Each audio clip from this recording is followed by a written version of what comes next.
As of the time of recording this video, Sinners has grossed more than $265 million worldwide against a production budget of $90 million. That has made this Ryan Coogler's film to be one of the most successful movies of 2025. As I was leaving the theater, I realized I'd just experienced something deeper than entertainment. Sinners wasn't just another vampire movie with African-American historical backdrop. It was a reflection on the effects of racism, faith, and temptation.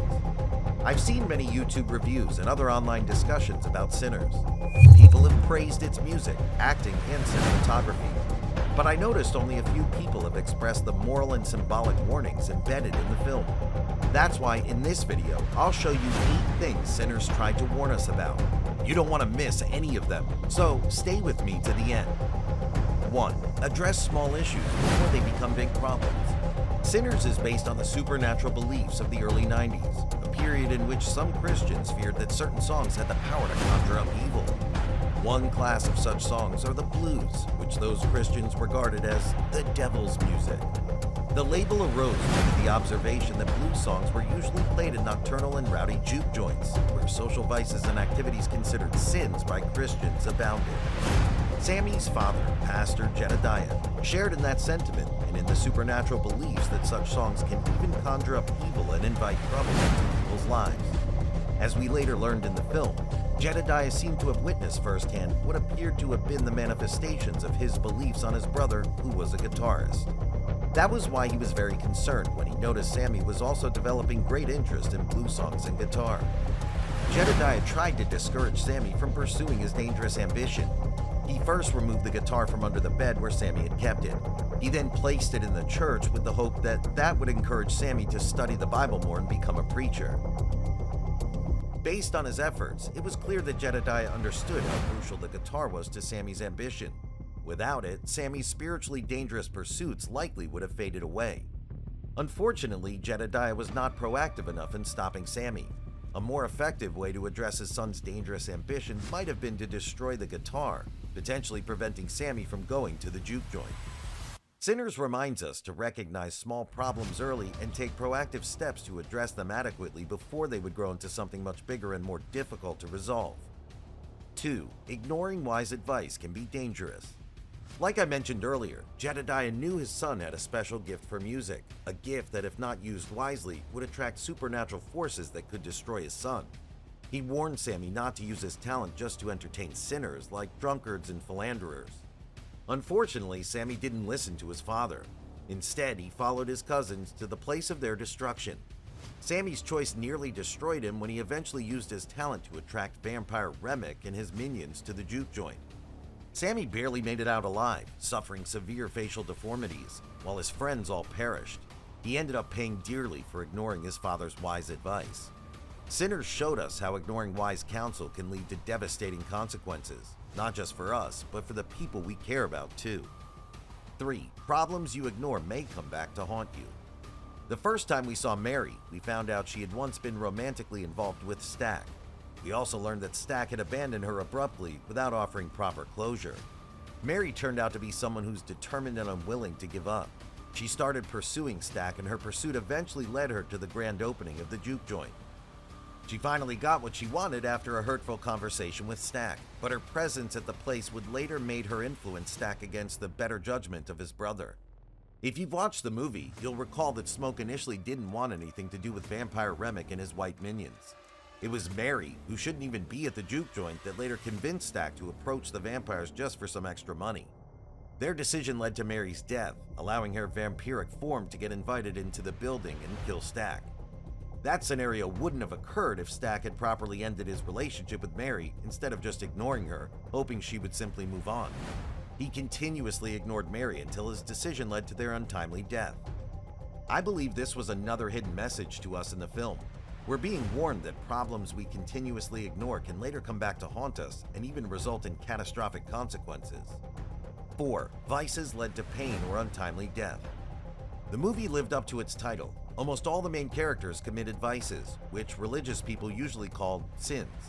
Their sins eventually led them to either physical and emotional pains or untimely death. For example, the twin brothers, Smoke and Stack, were the biggest sinners in the film.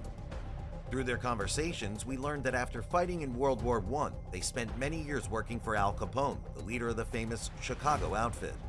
It was while they were participating in criminal activities for Capone that the twin brothers abandoned their lovers. Annie's daughter with Smoke eventually died during that period. The two brothers then went further in their sinful ways by stealing money from gangsters, with which they bought the sawmill that would eventually lead to their death. As I've stated before, Sammy was another character whose sins led him to many years of physical and emotional pains. After disobeying his father, he went deeper in sins by lusting after singer Pearline. Sammy didn't even back down from his lustful pursuit after Pearline told him she was married. Then we have pianist Delta Slim, who allowed his excessive love for alcohol to lead him to untimely death.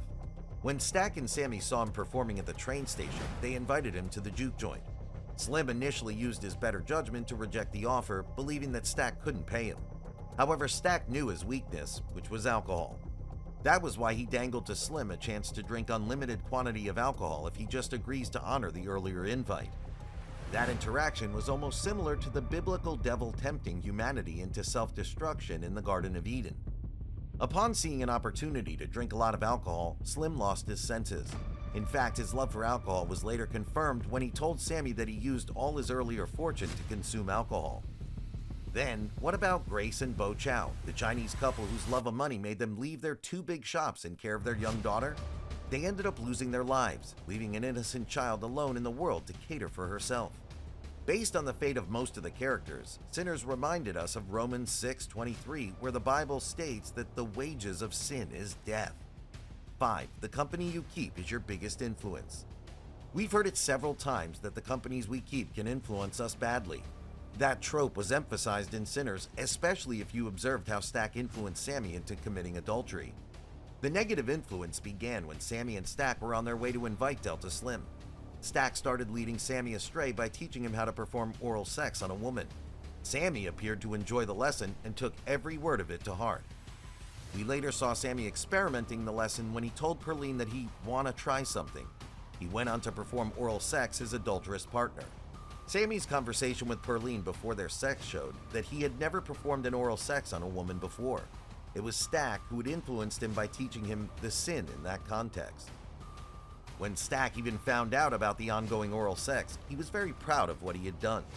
Based on that series of scenes, Sinners warned us again that the company we keep is our biggest influence. Bad companies will influence us to engage in illegal activities or what most religions regard as sins. 6. Racism only breed contempt and havocs. We saw in Sinners a glimpse of what life looked like for African Americans in the early 1900s. The film took place in Mississippi, one of the southern states where Jim Crow laws were vehemently enacted and the cruelty of the Ku Klux Klan abounded. We first saw elements of the racial segregation when Hogwood, a grand dragon of KKK, sold his sawmill to Smoke and Stack. The twin brothers immediately suspected something sinister about the place. Their suspicion was later confirmed when Remick revealed that the sawmill had been used by the Klansmen for killing the blacks. Remick even revealed that Hogwood and his men were planning to massacre all the blacks in the juke joint.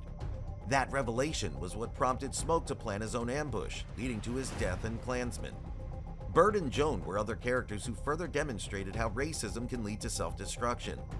We were first shown the couple when Vampire Remick was trying to escape from the Irish vampire hunters. The couple opened the door with their guns already drawn out.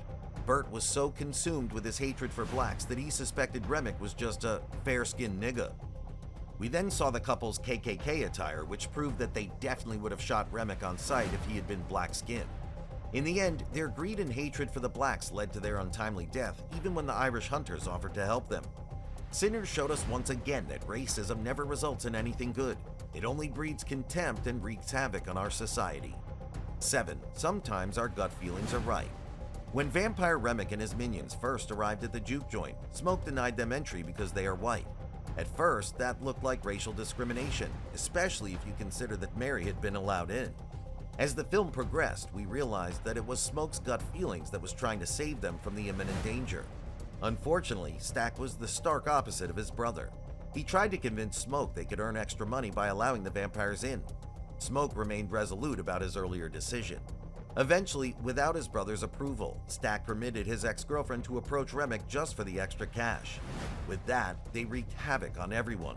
Smoke's gut feeling was initially saving them from the vampire until Stack disregarded his decision. Another scene where gut feeling initially saved the characters was when Delta Slim noticed the unusual behaviors of Cornbread after he took too long just to take a piss. I believe those scenes served as a reminder for us to be alert to our surroundings. When something feels off or unusual, trust your gut. It could be signaling danger.